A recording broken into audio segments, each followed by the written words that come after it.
porque nós vamos encerrar dentro do horário prometido. Vamos para a letra D. Estamos na página 4. É estudo bíblico. Eu posso citar a página. Se fosse um estudo mais demorado, vamos dizer, que tivesse mais de um professor e tivesse horário durante o dia, mas é impossível, porque durante o dia todo mundo trabalha. Irmão José Rodrigues, se fosse um feriado longo, ótimo, mas não é um caso de um feriado longo. A data que achamos foi essa. E confiamos em Deus, e vocês sabem que o povo com Deus é muito. Quantos dizem amém? Amém! O pouco com Deus é muito, e o muito sem Deus é nada. Vamos então para a letra D, de dedo.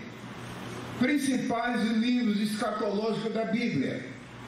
No Antigo Testamento, Daniel é um tesouro. Inclusive Ismar. Ismar, onde você está? Ismar, fique de pé um instantinho, Ismar, por favor.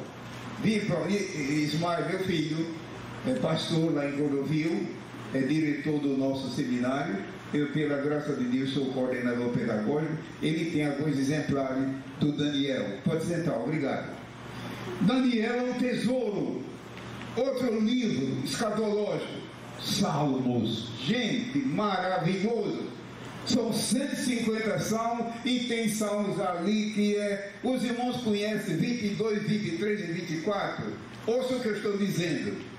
Quando você puder em casa, leia o Salmo 22 e o 23 e o 24, e depois pega o Novo Testamento para ver. Os 3 salmos do Novo Testamento: o 22, que é Jesus sendo crucificado; o 23, que é ele cuidando das ovelhas; e o 24, que é ele glorificado e exaltado. É uma bênção o livro de Salmo. Quando você puder, leia, principalmente o Salmo 22, 23, o livro de Salmos todo. Outro livro escatológico do Antigo Testamento, Isaías. Meu Deus! Isaías, irmãos, a partir do capítulo 40, mas é um tesouro, o livro todo. Mas quando se trata de escatologia geral, olha, e você lembra quantos capítulos tem Isaías? 66. E quantos livros tem a Bíblia toda? 66. Você está vendo que Isaías é uma Bíblia em miniatura? Maravilhoso. Outro livro escatológico, Ezequiel, um tesouro. Veja o outro, Joel, bem pequenininho, mas uma riqueza em escatologia. Eu fico às vezes pensando, minha gente, aqueles homens, como não devem ter ficado pasmos quando eles viam que os profetas de Deus não apenas recebiam a mensagem, eles viam. Os irmãos lembram que eles são chamados de videntes? Eles não somente recebiam a mensagem de Deus na mente e no coração, mas viam. Imagine Isaías quando ele viu o Jesus crucificado no Calvário. Alguém lembra de Isaías 52, 53? Que é o puro sofrimento de Jesus. Eu imagino Isaías quando ele não somente, mas viu pelos olhos do Espírito. Voltando, o livro de Zacarias é grandemente escatológico. E Malaquias, que é o último livro, também tem. No Novo Testamento, é claro, irmão, que eu estou destacando, tem muitos outros livros. No Novo Testamento, Apocalipse, o nome já está dizendo, Apocalipse, revelação de Jesus Cristo. Mateus, 1º e 2º Tessalonicenses, os 2 livros. 1 Tessalonicenses trata mais da primeira fase da volta de Jesus. 2 Tessalonicenses trata mais da segunda. E 1 trata mais da primeira. 2 Pedro, 2ª Epístola, uma profundidade. Quando eu me lembro da misericórdia que Deus usou com Pedro, irmão, lembra que Pedro negou Jesus? Diante de um empregado, ele disse: não sei quem você diz, nem conheço esse homem. Mas Jesus uma vez alertou, antes de ser preso, Jesus disse: Pedro, eu roguei por ti. Roguei. Não é apenas orar, rogar. O auditório sabe o que é rogar? É ficar suplicando, suplicando, suplicando. Pedro, eu roguei por ti. Quer dizer, rogar a Deus, para que a tua fé não desfaleça. Quando tu te converteres, está vendo como tem crente que é crente, mas não é salvo? Quando tu te converteres, conforta teus irmãos. Veja como Deus é amor. Louvemos a Deus pelo seu amor eterno, indizível, inefável, o amor de Deus, o amor que ultrapassa nosso entendimento. Você tem, meu irmão, ultimamente louvado a Deus e agradecido pelo amor dele. É por causa desse amor glorioso que nós fomos salvos e estamos aqui. Então, 2 Pedro, Judas é um livrinho tamanho de nada. Judas é um pouquinho de nada. Grandemente escatológico. Judas, não vai pensar que é Judas o traidor. É Judas o que foi irmão carnal de Jesus. Que quando Jesus esteve aqui na terra, eles perseguiam a Jesus, zombavam dele, mas Jesus salvou. Prosseguindo, vamos ler Deuteronômio 29. Não está na apostila. Eu às vezes costumo alertar o povo, mas acabamos de ver rapidamente qual a razão porque o assunto escatologia parece um mistério. Tem gente que até diz, sabe de uma coisa? Deixa para lá. Desisto. Não faça isso. A apostila mostra algumas das causas. Espero que não haja ninguém aqui envolvido. Mas vamos agora para Deuteronômio 29 e versículo 29. Deuteronômio.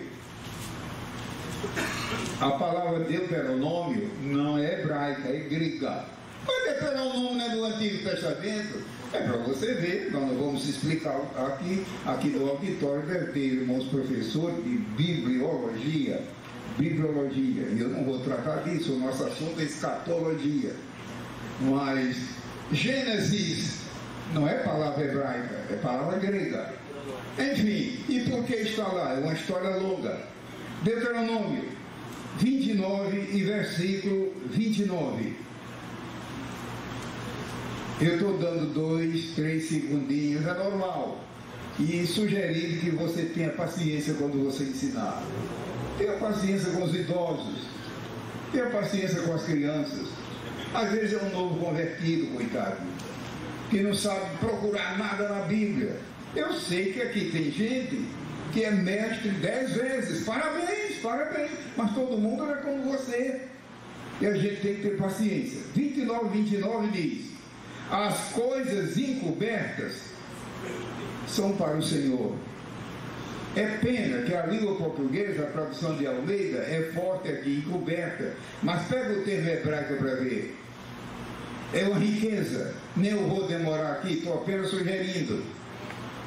As coisas encobertas são para o Senhor. Ou seja, mesmo que o termo ao pé da letra significa, mesmo que eu entenda, há muita coisa naquele versículo que só Deus. Saiba disso. Por que eu estou explicando isso? Porque aqui no auditório eu sei que tem pessoas dizendo: bom, Gilberto, livro tal, versículo tal, sei tudo. Não, meu irmão. Há coisas que só Deus, ou então quando ele vier. Vocês lembram que lá em Tessalonicenses diz que quando Jesus arrebatar a igreja, haverá muita glória. Ou seja, não vamos cessar de dar glória. Não digo dia e noite, porque no céu não tem dia e noite. Mas glória. E para sempre. Nunca me esqueço de um irmão que lá na minha igreja me perguntou: irmão Gilberto, quando a gente estiver no céu milhões e milhões de anos, a coisa não fica monótona? Eu digo: não faça isso, irmão. Monótona? Não, meu irmão, você que está me ouvindo, esta salvação gloriosa que você está experimentando, salvo, convertido, nova criatura, quem sabe batizado com o Espírito Santo, é apenas o começo. É apenas o começo. Há infinitas bênçãos que acompanham a salvação. Ou seja, após o arrebatamento é que vamos conhecer a grandiosidade. Eu não acredito que alguém do auditório aqui queira se desviar. Mas lembre-se que a salvação nesta vida é só o começo. Imagine se o começo é tão glorioso como esse, como não será a continuação? As coisas encobertas são para o Senhor nosso Deus, porém as reveladas são para nós e para nossos filhos para sempre, para cumprirmos todas as palavras desta lei. Vamos de precinho para 1 Coríntios. Essa referência não está na apostila. Se alguém quiser, anote. Mas é sobre o assunto que estamos discorrendo, ou seja, por que é que escatologia para muita gente é dificílimo? Eu não estou dizendo que é fácil, mas pode ser o que está na apostila. 1 Coríntios 4, 5. 4, 5. 1 Coríntios. É uma coisa que nos dá pena e dá vontade de chorar, irmãos. É que Corinto era uma cidade rica. E outra coisa, repleta de sábios, segundo a classe, sábio. O apóstolo Paulo chegou a dizer: vocês aí em Corinto, com facilidade, podem até encontrar 10 mil professores. 10 mil! Mas vocês não têm pai. Pai no sentido espiritual. Foi eu que vos gerei. Ficou feio para a cara deles. Mas a igreja de Corinto, irmão, era muita gente sábia. A cidade era repleta de academias. E outra coisa, batizados com o Espírito Santo. O auditório se lembra que o apóstolo Paulo chegou a dizer: nenhum dom vos falta. Então era uma igreja pentecostal. Mas devido eles serem ególatras e não deixar o Espírito Santo dominar o seu eu, brigavam, mas brigavam feio mesmo. Deus nos guarde. É por isso que eu estou citando aqui a Coríntios. Paulo amava aquele povo. E vamos ver 1 Coríntios 4, 5. O que é que está escrito aqui? 1 Coríntios 4. É claro que eu poderia pedir que alguém se colocasse de pé e lesse, mas eu prefiro não fazer isso por causa do microfone. O auditório aqui é vasto e mesmo que você gritasse, o povo todo não ia ouvir. E haverá noites aqui que eu vou pedir pedestal para dar aula de pé, senão muita gente poderá pensar que eu estou dando aula sentado por causa da idade. De fato, eu já tenho boa idade, são 88 anos. 88 anos é uma boa idade, mas graças a Deus estou bem, pela graça do Senhor. Glória a Jesus. 1 Coríntios 4. E é porque os irmãos oram por nós, eu e minha esposa. 1 Coríntios 4, 5. Caso você não tenha a Bíblia, fique atento ao microfone. Portanto, nada julgueis antes de tempo, até que o Senhor venha, o qual também trará à luz as coisas ocultas das trevas. Então, por que está querendo esconder de Deus? Bobagem! Deus sabe tudo. Trará à luz as coisas ocultas das trevas. Não é melhor resolver isso agora do que naquele dia ficar público? O qual trará à luz as coisas ocultas das trevas, e veja agora, e manifestará os desígnios dos corações, revelará, e então cada um receberá de Deus o louvor. Então nós vamos ter muita surpresa naquele dia. Puxa vida, aquela irmã, eu julgava que ela ia receber 7 coroas, recebeu só uma. E aquele irmão, eu pensava que ele não ia receber nada, recebeu tudo. Olha aqui uma prova, que isso é verdade. Então tenhamos cuidado com a nossa vida íntima, particular. Se há pecado escondido, Jesus perdoa. liberta e tudo, mas que tenhamos uma vida de comunhão normal com Deus. Só mais uma referência, Romanos 2:16. Esta referência não está na apostila, é ligada ao assunto. Eu estou apenas querendo aplicar, mas aplicar eu mesmo não, aplicando através da Bíblia. Romanos 2, versículo 16. Romanos 2 e versículo 16. 2 segundinhos para quem estiver procurando. Não é nada demais, é normal. Estudo bíblico é uma coisa lenta. 2 e 16 diz assim: no dia em que Deus há de julgar os segredos dos homens. As mulheres aqui não se ofendam, porque no grego a palavra homens aqui é genérico. Eu acho que a Bíblia tem preconceito contra a mulher, tá vendo? Só diz homem. Preconceito é você. O original pega para ver. Aqui no original o termo é genérico. É querer dizer a raça humana.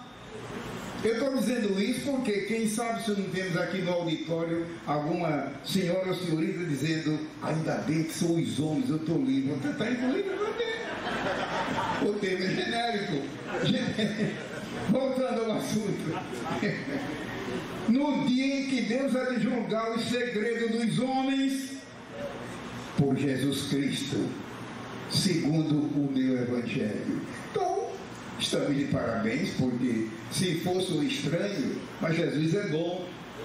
Jesus é bom. Às vezes nós merecemos castigo, e Ele simplesmente perdoa, alivia. Enfim, o salmista Davi disse isso, que ele merecia castigo sério, e Deus tirou por menos. É a bondade de Deus. Irmão, nós só temos agora 5 minutos. Vou pedir para o pastor José Rodrigues vir para a plataforma. 21h30, nós já vamos encerrar. Aproveita agora esses minutos. Vamos para o capítulo 2. É página 4. Quem tiver, apostila. Página 4. As doutrinas escatológicas. É isso que você queria saber? Lembra que eu disse: aguarde que daqui a pouco vem. Chegou agora. Página 4, capítulo 2. As doutrinas escatológicas. Eu coloquei as principais. É claro, meu irmão, um seminário de uma semana não dá para colocar todas. As principais são a doutrina da morte, morte com M maiúsculo. O que é a morte? A morte é um ato, a morte é uma pessoa. O que é a morte? Se alguém lhe pedir, você sabe explicar? A doutrina da morte, a doutrina da ressurreição, tanto a dos justos como dos injustos. A doutrina da vida de Jesus, extraordinária. Se o nosso tempo não desse para nada, a gente ficava só com essa, porque vale a pena. É a doutrina central da escatologia, central, ou seja, tudo depende dela. Veja a importância. A doutrina da vida de Jesus, a doutrina do tribunal de Cristo, ou seja, eu e você seremos julgados depois do arrebatamento. Não é para saber se vai para o céu ou para o inferno, não. É sobre nossas obras. Nossas obras. Obras antes da salvação, para Deus é um insulto. Obras antes da salvação. Uma pessoa que faz penitência, carrega a cruz, não sei o que, paga não sei o que, antes de ser salvo, para Deus é uma zombaria. Mas depois de salvo, lá em Efésios diz, capítulo 2, que nós fomos salvos para as boas obras. Pensemos nisso. Quem sabe se não temos irmãos e irmãs aqui dizendo: puxa vida, se eu fosse pastor, se eu fosse obreira, se eu fosse o irmão Antônio Gilberto, enfim. Mas, meu irmão, só o fato de você viver uma vida santa, já está prestando um grande serviço a Deus. Aleluia! Se você vive uma vida santa, o que é santo? Odeia o pecado, odeia, detesta, odeia o pecado, repele o pecado, pelo poder do Espírito Santo, já está prestando um grande serviço. E se a pessoa facilita com o pecado, está prestando um grande desserviço. A doutrina do anticristo, veja, aí tem a NTI, e paciência, o que vamos fazer? No original não é a NTI, é a NTE, mas na Bíblia, desde o princípio em português, a NTI, o original é a NTE, querem dizer, quando o anticristo aparecer no cenário mundial, é um santo, fazendo milagres estupendos, já está fazendo por aí, milagres estupendos, pregando o evangelho e etc. E dentro de pouco tempo formará uma igreja imensa, e essa igreja anda por aí. Mas na tradução ficou a NTI, que dá a entender que é contra. Não, ele vem como um cordeiro, mas depois é que ele vai botar as unhas de fora. Mas lembre-se, antes disso Jesus levará a sua igreja. Antes disso, a doutrina do anticristo, a doutrina da grande tribulação, a doutrina dos juízos, no plural, juízos, ou seja, julgamentos, e Deus é justo, a doutrina do milênio, a doutrina das dispensações e aliança da Bíblia, a doutrina do perfeito estado eterno, a doutrina das eras futuras. Nós vamos então, irmão, nos colocar de pé e encerrar os trabalhos.